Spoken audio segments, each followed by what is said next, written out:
So here we are for another episode, and this week is a little bit different, isn't it, Chris? It is. We're just doing a one-man special, but with three men. How does that work? We're I not. don't It's know. not three men, one cup, is it? Ah, that's something else. I don't know what you That's mean. a tip. What? That's Explain what next you mean week's by video. that. No. So yeah, we've been joined by a special guest this week. And would you want to talk about some of his effects and things like that? So he's released loads of stuff Yeah. over the So, past sort of, so what, I mean, I'll 15 do a years? quick intro of him, but then I want him to tell you a little bit about what he does. So this week we're joined by Joel Dickinson. Now, Joel, I would say it's fair to say recently moved to the northeast, up to the Newcastle area. And what he's known for is releasing a lot of effects. He's a very prolific creator, I would say. He's released, I don't even know how many tricks, 20, 30, would you say, Joel, over the Yeah, years? something like that. I don't know myself, A lot so of yeah, effects. something like that, man. Most of them, some of them you will have seen, some of them you might not have seen. Murphy's stock a lot of your stuff. Magicbox restock a lot of your products. Some products are aimed, I would say, at professionals, but some are also aimed at hobbyists. And I would say you've got quite a big range in that respect, as in some stuff's very easy self-working type stuff aimed at a beginner. And then there's other stuff out there which is aimed more at a professional who's already maybe going out and performing, doing weddings and that sort of thing. Whereas a lot of creators, I think, out there will just create either stuff for amateurs or hobbyists, and then other creators will create just for pros. So generally you find pros create stuff for pros, and other creators sometimes aren't pros themselves, but they create stuff for amateurs. And then you have people like yourself, and I would also say Chris is also in that sort of range as well, that he creates a little bit of both as well. Would you say that's fair to say? Yeah, it is in my case. Yeah. But everything I create, I will go out and perform at a gig before I release it and try it for real people. And I'm sure Joel's the same. You know, I think I don't like to release pipe dreams. You know. Yeah. So Joel, where are you now? You're in obviously a studio.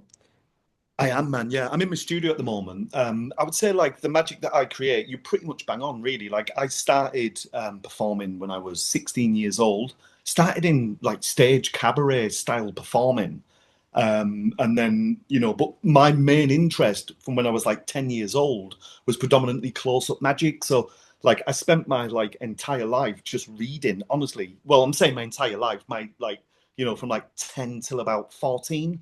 I had Yeah. like maybe two or three books, and one of them was The Royal Road to Card Magic. And that's got like a big mix. It's like predominantly close-up stuff, but there's quite a bit of stand-up stuff in there as well.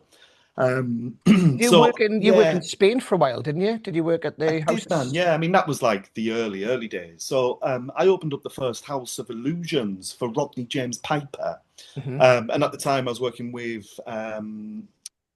Oliver Tabor, Scott Pepper, who's an illusionist, Oliver Tabor, who's like predominantly like a manipulation act, Yeah. and Matt Edwards, the guy you've probably seen on Britain's Got Talent, I think he was Yeah, in. yeah.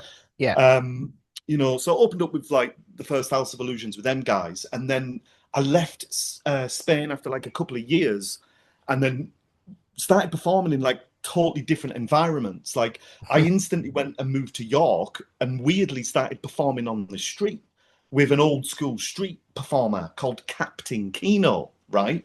Right. And like an old Charlie Chaplin tribute act. So I got like a big experience of performing street shows. And then from there, I did a few comedy clubs around York, like Other Side Comedy and festivals and things like that. I mean, at this point, I'm still really young. Like, well, I'm saying really young. I was like 18, 19 years old, and I've already done like a few years of Wow. performing in loads of environments. And then I just predominantly just focused on, becoming a close-up magician, becoming a cabaret performer. And then I spent the best part of 25 years just like honestly, the majority of my living was just weddings and cabaret shows. Yeah. So yeah. You also did kids stuff as well, didn't you? Because you festivals and stuff where you've done family shows and kids stuff. And I guess you got that experience what from Yes. doing the street stuff. Yeah, a lot of my experience came in from like street performing. So I did like a lot of juggling, a lot of comedy stuff. I was inspired by like a lot of clowning, a lot of magic, comedy, just like a huge mix of stuff, really. So yeah, just I think like my background. But I mean, like, even though I've done all of that, I've also like in the past put myself out as a mentalist, whereas performing like, you know, little theatre shows around the country doing, I mean, I'm talking like the best part of 15 years ago when I was doing this type of stuff, but I was even doing like psychic readings. I remember doing a psychic reading in somebody's conservatory, you know, like a private party. I was meant to be there. So what's your favourite type of gig to perform at then, mate? Do you know what? I don't really perform much anymore these days, and that's me being totally honest. And it's quite hard to say that because, like, a lot of people will be thinking, well, where's he getting all of the experience performing his material? You know, but I do send my routines off to people. I still do go out and perform a little bit and test all my stuff in the real world, you know. But I think like my favorite environments were probably just like fun days and family fun days and things like that, because it was always like quite low pressure from the audience, if you know what I mean. Yeah. So I enjoyed doing a lot of like comedy magic, and you know, I'm going to say comedy magic, like my kind of like theory and philosophy at the time was as simple as just make sure the magic that I do, even though it's stand up, isn't just funny. And it's not just a basic trick where something happens. It's to take all of that experience that I had from when I was really young, reading books and really becoming invested in magic, like books like The Royal Road to Card Magic. I mean, at one point, I could honestly like you could name a page and I could tell you what trick was in that book. It was like pretty weird, like, you know, just like totally addicted to that.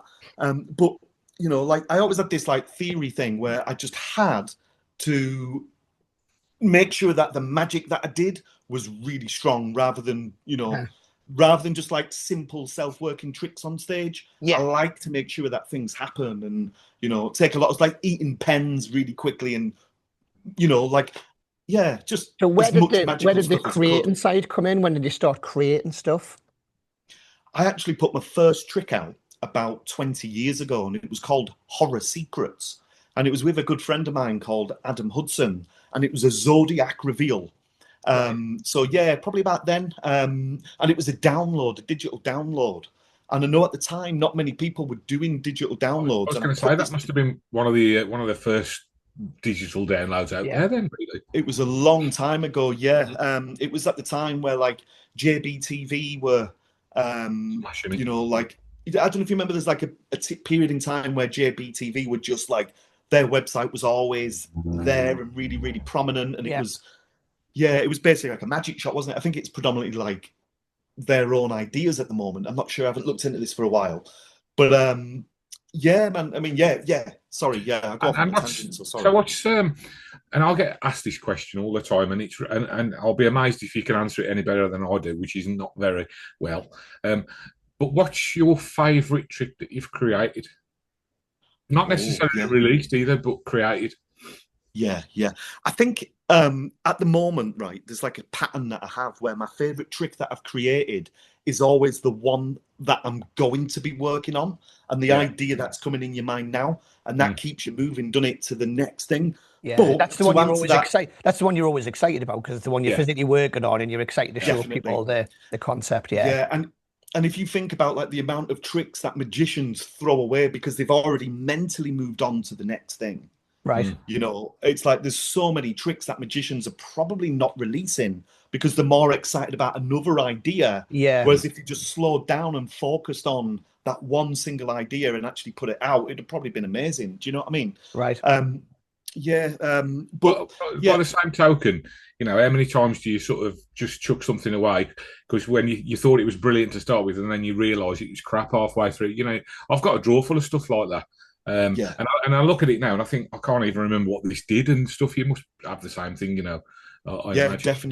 Definitely. Yeah. I mean, like, it's even like I came up with a trick it's only a couple of years ago, and it was a zigzag card. You put the card in this little frame and you move it. And I remember it just being absolutely brilliant. And I'm still in my own head trying to go back to it to remember how it worked. You know, so yeah, I'm always like throwing ideas away rather than just focusing on them and making them absolutely solid and the best that they can be. But you know, always making sure that what I put out is the best that it can be, if that still So makes when you sense. first Like, put out the first effect that you talked about before the sort of the Zodiac trick, that pushed you on what to then start creating more stuff, because you pretty much know now more, and I think you would be fair to say this as what you said before, you don't perform that much, so you're more of a creator now than a performer. You pretty yeah, much spend most of your time creating and making gimmicks and stuff like that. And for yeah, anybody who doesn't know, that your company is Miracle Studio, right? that's right. Yeah, So yeah. that's what you put most of your effects out under. Yeah, that's it. Yeah, yeah, man. So like predominantly like creating at the moment, but I've got like genuinely like an extensive background like in performing and in tons of different environments as Yeah. well. You know, so it's like I am at the point in my career where I know what does work in the real world and what doesn't, you know. And I think Me and like Graham, I was just going sorry. to say, Graham have talked about this before, right? And Graham can't do this, and I imagine you can, and I can. Can you sort of, when you get an idea in your head, it's almost like, can you visualize how it works and see how it works from start to finish, whether it's going to work in front of an audience and all the rest of it? Because I can, Yeah, and yeah, Graham struggles definitely. with that.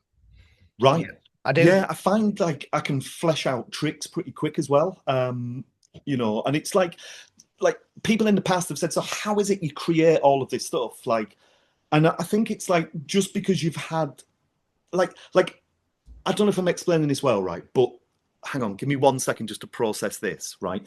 I think what happens in magic is we spend our lives going out and performing and putting ourselves in these situations, but we force ourselves to understand what it is that we do because we're constantly doing it, you know? So, like, for me, like, if I get an idea for a trick, I ideas can come from lots of different places. Like it can come from seeing somebody do something and they get partway through the trick and you think, oh, I thought it was going to do this. You're right. Yeah, yeah, And yeah. then you're like, whoa, hang on a minute, I might have a trick. If I think about it and I do, and that's like one way that a trick can come to you.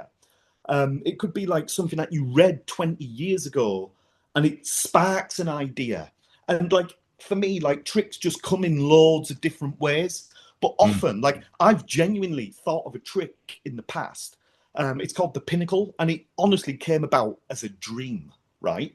Oh, I've had And that as this, well. Yeah, it's yeah, weird. and this trick came about as a dream, and I honestly woke up and I made it and I showed it to Debbie and I was like, what do you think of this, Debbie? And like, before you know it, I'm balancing a pencil on my finger, a packet of playing cards on top of that, a playing card on top of that, then a matchbox, and then a match on the end of it. And it's just like hanging on my finger like this. And Debbie's like, holy boo, that's amazing. And then before you know it, I'm on a phone call with Wayne Dobson, and he's like, I think that's incredible. What about this? And he's like throwing all these ideas. I'm like, it's quite amazing, really, that this idea came from a dream. Hmm. And you know, and now I'm on a video call with Wayne Dobson about a single trick, who I've loved the magic of for years. And yeah, I think like I don't even know where I'm going with this, man. And Like, that's an effect that's been out for a couple of months now, isn't it? We sell that as you do as well, the Pinnacle, yeah, which yeah, is pretty much what you said. It's a balancing effect, and it's all handmade as well. So you went it from is, that man. and Yeah, then to mass producing it, yeah, yeah. which I can Oh, that was imagine hard. must have took forever, because the gimmicks and that are really impressive. The way that the things are made, and without giving the trick away, the way that the gimmicks are specially made. Each one's individually handmade, isn't it? Each Yeah, part it of the is, man. trick. Yeah. There's Well, several actually, parts to it. it's even worse than that. There's a little bit of a story, right? Basically, my original intention, because it comes with a match, was to ship it with a match.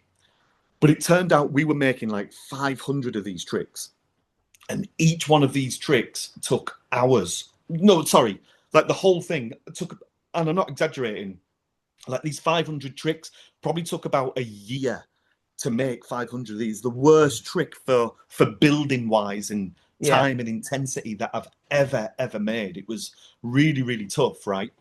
And anyway, we're kind of getting to the point where we're going to ship them, and a light bulb goes, hang on a minute, I don't think I can ship these because of the matches.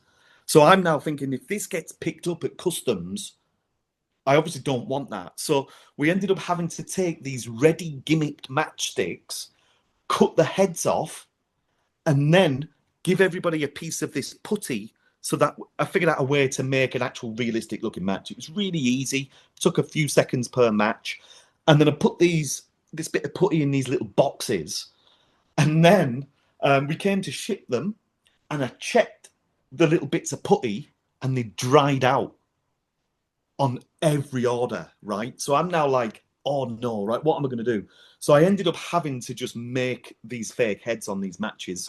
And it was just an absolute nightmare. I think this is a lot of stuff that people don't realize when they're buying a trick from a creator who's physically created, made them themselves, all of these little problems that they've ran through. So when you're paying, you know, your 20, 30 quid for a trick and you're going, is that it? Is that all I get? The amount of development and stuff that goes through that, you know, the putty drying out and then realizing you can't pack it this way and having to repack it this way. And you've already made 500. I think a lot of people just don't understand that concept of it, you know. Even now, I imagine when people are watching this, they'll probably go, what, a year to make 500? But that is the truth. Like, honestly, like, it was hell on earth. It was so hard. Like, you're going crazy, like, as you sat every single night. Like, I'll be working in here, and then I'd have to go home, and every single night I'd have to make these tricks with my partner, and we are just making them every single night, like non-stop, you know. And it's like, well, hang on, why didn't I just work here and do them here? Well, I couldn't, because they took the best part of a year to make, and if I just focused on them, I wouldn't have been paid for a year. Do you see what I mean? Yeah. So it's like, it's that extreme sometimes with stuff. So you hinted before we started recording, you hinted on a new thing you're working on, and you were going to show us. Can you show us that now? Do you think the thing with the gin? Yeah, sure. There's a couple of things that I mean, like an immediate release that's coming out like at some point. I think even this week is this. This is called The Cheat. I can't show you what it is, but I can basically explain. I'm going to show you some stuff. Don't worry, right? But yeah, so this is The Cheat, and what it basically does, it turns any playing card box, providing it's obviously it's bicycle, right, into a peak device.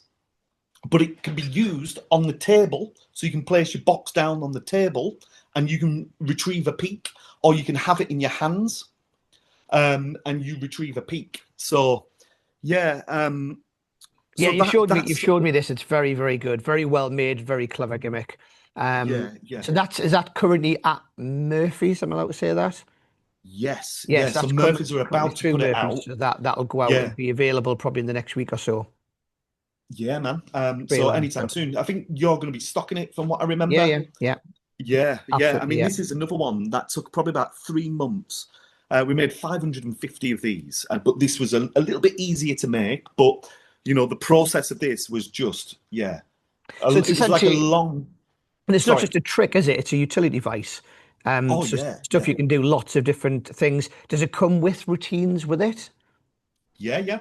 It actually comes with a routine where, in effect, you ask somebody to draw something, right? And from, you know, then you can reveal what it is that they've drawn. I should really explain, like, you know, if you're going to be using this, you could have a blank packet of playing cards in here, or even just some business cards or your playing cards, whatever. And then somebody puts their card into the box and you close it up and you've had your peak. That's effectively how the effect works. Mm-hmm. So I should have really explained a little bit more about that. But yeah, man. So basically, it comes with a routine. Like, it comes with a, you know, like drawing duplications, handlings. But somebody can draw a picture. You tell them what it is that they've drawn, and then you ask them to think of something else. And then you can tell them what it is that they are thinking of, and you can reveal that they're thinking of their star sign, but then you tell them what their star sign is. They never write it down or anything like that. Nobody hears you talking about star signs or anything. And that's the effect, you know. So, yeah. Excellent. That's just like one of the tricks that you can do on it. Yeah. No, so that's it this week. And further away, you've got some other stuff you're working on as well. I do, yeah. So this is if you're going to show what I think you're going to show, this is something me and Chris will probably like and use. Right. Okay. Cool. If it's so what I think this is cool. Yeah, man. No worries. Right. So one thing that I've loved for years is the Kennedy box. the mystery box. Yeah. Sorry, John Kennedy's mystery box. And I honestly, man, just love Yeah. that. Like, So for you anybody know, out it there who was- doesn't know what that is, the effect generally is you bring a small box out, you don't show what's inside, you place it on the table, you have a card selected, the card signed, the card vanishes from the box, and when the lid's lifted off, their signed card is inside the little wooden box. That's and I right. think most magicians, unless you're sort of an amateur or maybe a hobbyist who just started out, might not know what it is, but I think a lot of pros have used that or something similar. I know that I use, and we've talked about this on the podcast before, I use David Stone's Cell quite a lot, which is a similar Right. thing. Yeah. But I'm always looking for something, because I think signed card to impossible locations, what for me is one of the strongest things you can do, whether, you know, wherever that card is, whether it's in a wallet or wherever. And I know Chris does a signed card to impossible location as well. It hits hard. Yeah. Well, I'll show you the switch if you like. I'll show you what it looks like. You know, so basically this is built around a smint box. And what I like about it is that it's just something that you would actually have on you. And it actually started and came about because I did have these on me. But I'll show you what the actual switch looks like, the actual moment. So if you can see inside the box, there's a playing card. Yeah. And you just dump that card out. And that card, well, that was the switch. You open that up now, and that's their signed selected card. And that can be handed out and examined. There's nothing to find. Like, you can put the finger in, feel around, have a look about, and it's literally there's just nothing to see, you know. And you're left really, really clean. Looks good. So that's like the basic of the switch. But the thing that's really nice about this box as well is that it comes with like this little inbuilt stage. So obviously what you wouldn't want to do is hand the box out and have it examined, right? Because it just wouldn't make sense. In fact, it would draw attention that the card has been switched, if you see what I mean. So what's really nice about this is if somebody did grab it and started looking at it, they can't find anything, right? But it comes like with this natural little inbuilt layer here, this little that's cool thing. Yeah, so you place that down on the table and subconsciously you're letting people look inside. You know, nice. But the reason why I mentioned the Kennedy box is because it shares like a really similar principle. And if you know the Kennedy box, you know now exactly how this works, right? What's the reset like, Joel? Is it the same as the Kennedy box? Just show you the reset. Yes, was that That's it. Wow, it's reset. Brilliant, great. I'm closing this now, and it's locked in place. It's locked, yeah, fantastic. It's locked.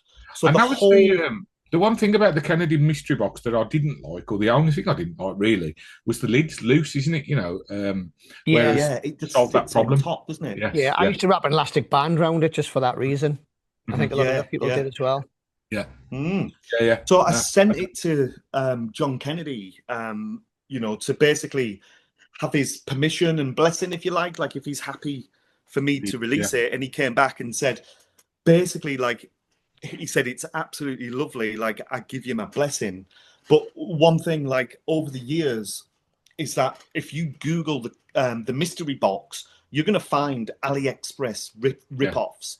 You're going to find other people who have actually tried to release similar tricks into the magic community, and they've just done it without John Kennedy's permission. And to me, it's like, you know, like, because the Kennedy box is one, it's an old trick.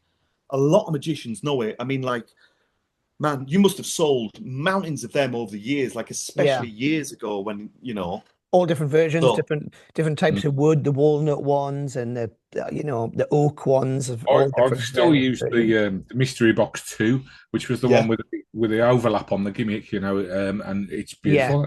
It's great. It's great. It's brilliant. It's brilliant. And so when's that out, Joel? Because I really like that. That's great. That's right up my street, that is, to be fair. Yeah, I think we'll probably have these made. It'll probably take a couple of months to get all of these done. So we're probably looking maybe like mid to late September, I think. Okay. Well, no, sorry, October. Sorry, October. I would say halfway through August now, which is scary. I'll definitely be looking out for that one. I think that's me too. I think that's really, really good. What I like about it is a smint box. So there was another version out years ago, which I think was Daniel Garcia, wasn't there? Yes. Was it Zoids or something he had out? That's right. It was called Mint. Mint, yeah. I always found the problem with that is the box wasn't really recognizable to us in the UK. That's It right. wasn't really like a box that people would be familiar with. Whereas Yeah, that's really nice. yeah. Um, His was an Altoid box. I don't know if you've seen the method for that, but it's absolutely brilliant. Like, it's so yeah, good. yeah, we had them in. I did use it for a while. Yeah, Then I went back to using Cell. But I'm always looking for something similar to Cell, but with a different thing. What I always like about objects like that, rather than the box, I like stuff that people aren't expecting the card to be in, and kind of the right. Smith box. I kind of think you could bring that out and put it somewhere, give it to somebody to put in their pocket, and they're not immediately thinking, "Oh, the card's going to be in there." Do you know what I mean? Yeah, Whereas the yeah. box, I always thought mystery box, it's a great trick, but I always thought the downfall of it was it's putting it down there, then doing a card trick. I almost thought that a lot of spectators are already one step ahead and going, the card I'm going to pick is going to be in there, isn't it? You can, Mm. well, if you put it down at the start of the card trick, yes. But if you put it down at the start of your set and then do a set, it's Yeah, and not. come back to it. I mean, this Yeah. is also Yeah, one of the yeah. reasons why I never really, I wasn't a massive fan of the clear mystery boxes, No, and the where you same showed, with yeah, you kind of, it was kind of an anticlimax. You were showing the card in there, putting it down, whatever pattern you use, it's me lucky card, whatever. Then had the card selected, and it was in there, kind of to me pointed either Yeah. that. But There was, but maybe, I like the maybe, fact that it's an inanimate object, such as a yeah, mint tin. definitely. I see what you mean. But going back to the clear box, which is, like you say, like it's a bit of an unusual item. Hmm.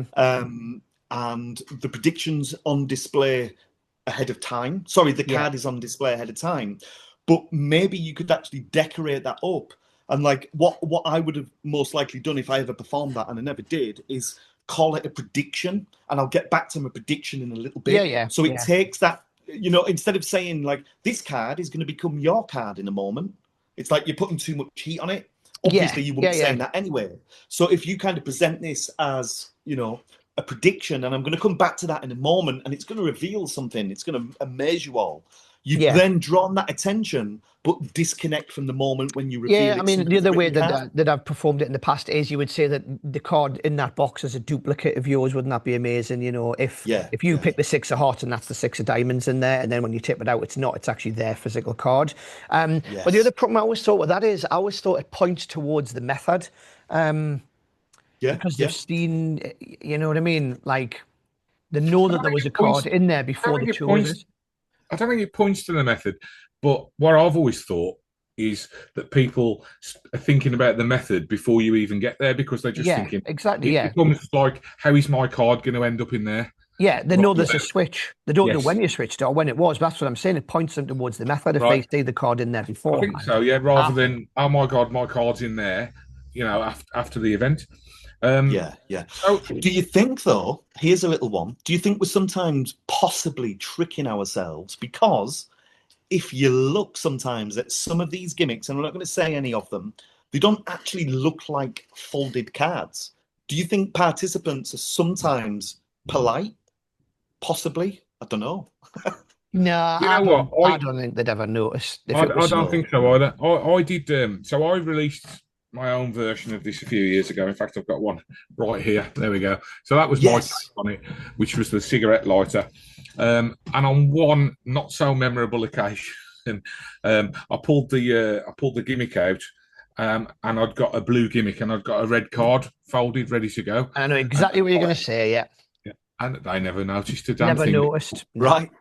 I mean, Yeah, that's the other yeah. thing I loved about light is that, again, that's an object. Nobody expects there to be something inside it. Do you know what I mean? So it's an Yeah. inanimate object, and they don't expect. Even after you've done the trick and you bring the lighter out, they still don't know where you're going with it. It's got that Yeah, twist when it's inside, and I think yeah, the cement's the same. I mean, but I've done Cell before with completely different back designs cards, and it's flew. No one's ever had a clue, to be honest. Yeah, yeah. yeah. So I don't So think it the probably adds folding to factor it. makes that much difference. Because Um, you could tip it out and literally say, oh, boom, it's changed colour. Not only has it changed colour, it's, it's your it's, card. it's a different effect in it. The other thing that I Yeah. like, which I know, which I think you can do with your Smint box, that I've had one in my hand, is I always liked doing a double card in there. So Right. what you do the first time is you force the card on the spectator, and you give them the Smint box at the start of the trick, and there is one folded up inside, another duplicate. So they open it and they take the card out, and it's their card. Right. Right. And because I think yours is quite easy to reset, as they're taking it out, you take the Smint box back, you reset it and put it back on the table. Now you can do the effect again, and have the card signed this time, the card vanishes. Yeah. And now you're pointing again. Now, I always found when I've done that, I don't do it all the time because it takes a bit longer, but the spectator misremembers that they took it out of the box themselves both times. Because they remember physically opening the box and taking the card out the first time. So when you do it the second time, they misremember that they took the card out and it was their signed card and you never touched it. That's really cool. And I think you could do that with yours. You definitely could. But not only that, though, you could actually put in an actual duplicate, provided I might be just repeating what you've said here, so sorry if I do. But you could put in a duplicate card and have a couple of people select a card, right? Yeah. They could go in themselves and pull it out. Is that what you said? Yes. Yeah. Yeah. Okay. And then to reset this gimmick, you can literally do it. You don't need a tool or anything. You don't need to do anything. Like, well, you do, but you can literally do it in front of them and it's reset and then tip out the signed card. Is that what you just said? That's what you just said, yeah. Yeah. Sorry, cut that bit out. So I was going to tell you what is. I'll tell you something else, though. I haven't actually told you that I've literally just finished writing a booklet. Okay. I've just finished it, and I've sent it to print last night. Is that what you're waiting for? Yeah, that'll do. What's it about? What's it on? Well, it's well, there are 5 mentalism effects in there, and it's all stuff that you can perform like at the drop of a hat, basically. There's a witch hand routine when you guess correctly where the objects are, but you can keep repeating it. It's phased, so there's like 4 phases in the whole thing, and at the end they can decide if they're a truth teller or a liar. And then when they turn the hand, and then you tell them where. I mean, like you already know where the item is. Like you can say you're either going to be a truth teller or a liar. It's completely up to you. So they're hiding a coin and a piece of paper between hands. And you just say, "Is the coin is in your right hand? Is that right?" And they'll say yes. And the paper's in your left, and they say yes. And now they've decided if they're a truth teller or a liar. And they show you that you were correct. And when they open up the piece of paper, it says you are a liar. So it matches whatever they have decided to become. Yeah. And then there's no gimmicks. No gimmicks at all, no. And how long does it? But how long does it take to charge the battery in it? No, there's nothing at all. Like it's just a coin and a bit of paper, and away you go. Yeah. But there's other routines as well. There's a routine that I've been performing for years, and we can get a recording of this at some point if you like. Where basically you ask somebody to think of a playing card, you go through a deck of cards and you ask them, can you see your value of your card here? They say yes. Can you see the color of your card? No. Can you? And then you're bunching through cards. Now answer in your mind only. Can you see the suit? Now answer in your mind again. Can you see the value? Yes. And you go through all the cards, and then now you know the card that they're thinking of, even though they've never told anybody what the card is. And I've just basically explained that in the worst possible way. But that's the effect. I mean, like, yeah, so somebody just thinks of a card and you can tell them what it is. But the deck is also, it enables routines as well. So you can ask somebody to think of a card, and the truth is, by the time that you're just halfway through the deck and it takes seconds, you already know what their card is. So what you can do is just turn the cards to you, remove the card that they're actually thinking of. You can palm it out. You can make it appear at a position. You can do anything you want with it because you know what the card is, even though they've never told you what it is. And anybody watching, they wouldn't have a clue, like, how it works, you know? So, right. And is this a booklet that's been physically printed, or did you say it's a download? No, it's physically printed, yeah. Right. So I'll tell you what. Oh, what's happened to him? He's gone. He's left the building. Oh, he's back. You're back.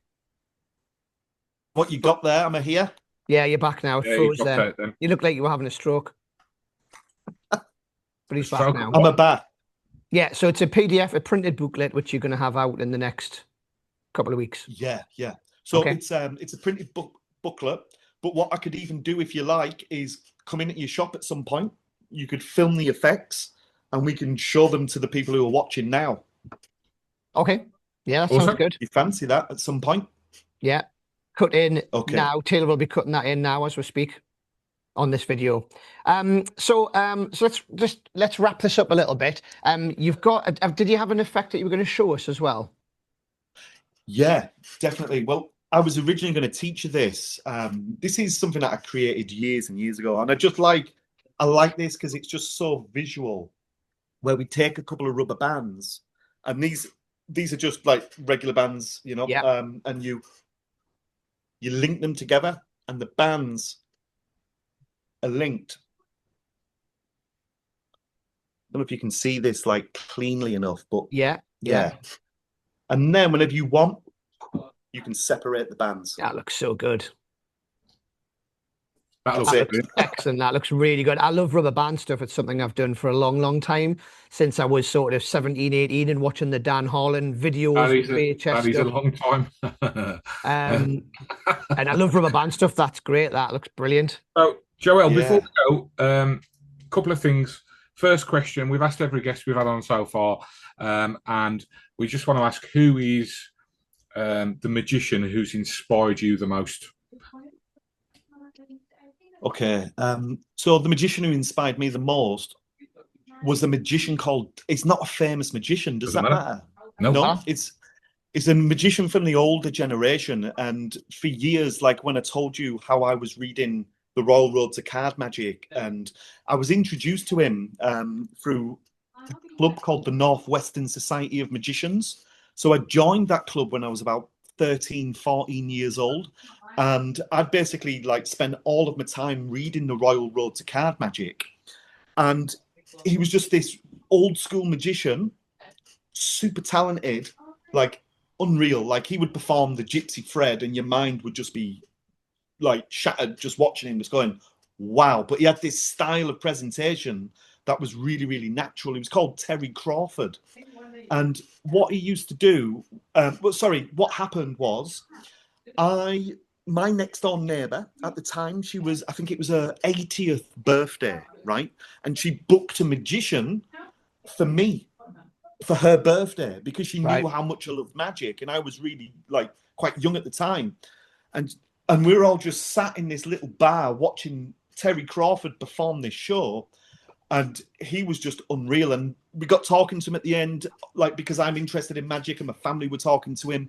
And before you knew it, he just brought this huge pile of props over to my house, which wasn't just props, it was books, tricks, just, you know, like loads and loads of stuff. So I went from having like the Royal Road to Card Magic and a couple of other books to this library of really cool magic, like from the old school. And and then I just spent so much more time just like, even like books by like Carol Fox and, you know, just like old school style, but reading it was just like, wow, this is amazing. That's incredible, isn't it? You know, and do you, we've talked about this on our channel before, do you now help all the next generation as much as you possibly can? Because I always do. You know, if a kid comes up to my stand at a convention, I'll always give them a trick or give them something or give them some advice or whatever. And I think it's really great that we do that. You know, I can't think of any other thing like magic where this happens so much. You know, what he's done for you. You know, presumably you now do that for the next generation. Is what I'm saying. Yeah.